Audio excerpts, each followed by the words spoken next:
Quadratic equation के लिए question है, द्विघात समीकरण के लिए, कि the sum of a natural number and its square is 156, यानी एक संख्या और उसके वर्ग का योग 156 है, तो फाइंड द नंबर, यानी संख्या ज्ञात करनी है। आइए इसको समझते हैं। वो क्या कहता है कि एक नेचुरल एक नंबर है और उसका स्क्वायर, तो let the number be equal X, हम उस संख्या को मान लेते हैं एक्स, तो square of number equal X square according to the question. उस स्क्वायर में उस नंबर को अगर ऐड करते हैं तो 156 होता है। अब आप इसको एक्स स्क्वायर प्लस एक्स, 156 को इस ओर लाएं, 1 माइनस में होगा इक्वल 0। अब इसका हम फैक्टराइज करेंगे, 156 को 1 से मल्टीप्लाई करते हैं तो 156 होता है। अब कौन सी ऐसी दो संख्याएं को गुना करेंगे कि 156 आए, लेकिन उनको ऐड करें या सब्ट्रैक्ट करें तो 1, यहां 1x है यानी 1 लाना होगा।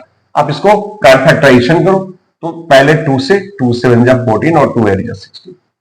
अब 78 में 2 को लेस करते या ऐड करते तो 1 तो आने वाला नहीं है। अब 2 से फिर मल्टीप्लाई, 2 डिवाइड करेंगे, 2 3 जा 6 और 2 9 जा 18। अब 3 से करेंगे, 3 1 जा 3 और 3 3 जा 9। अब आप देखोगे 2 2 जा 4, 4 3 जा 12।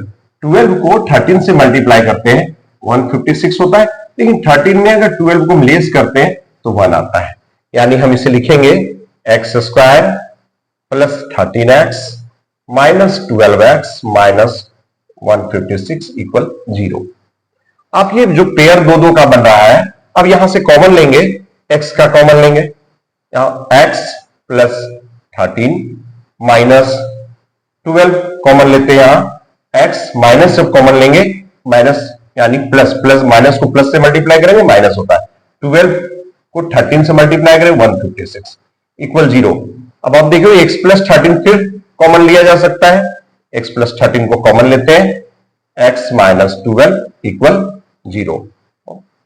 अब जीरोज निकालते हैं, दोनों को शून्य, 0, इसलिए x इक्वल 0, 13 इस हो रहा है माइनस में यानी minus 13, x minus 12 equal 0, x equal 0 plus 12 यानी 12।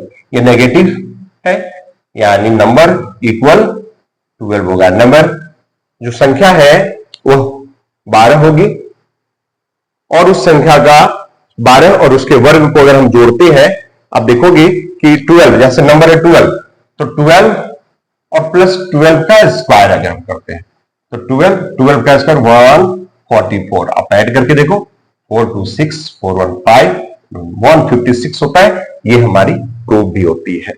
इस प्रकार से हम द्विघात समीकरण को अब पढ़ना सीखेंगे।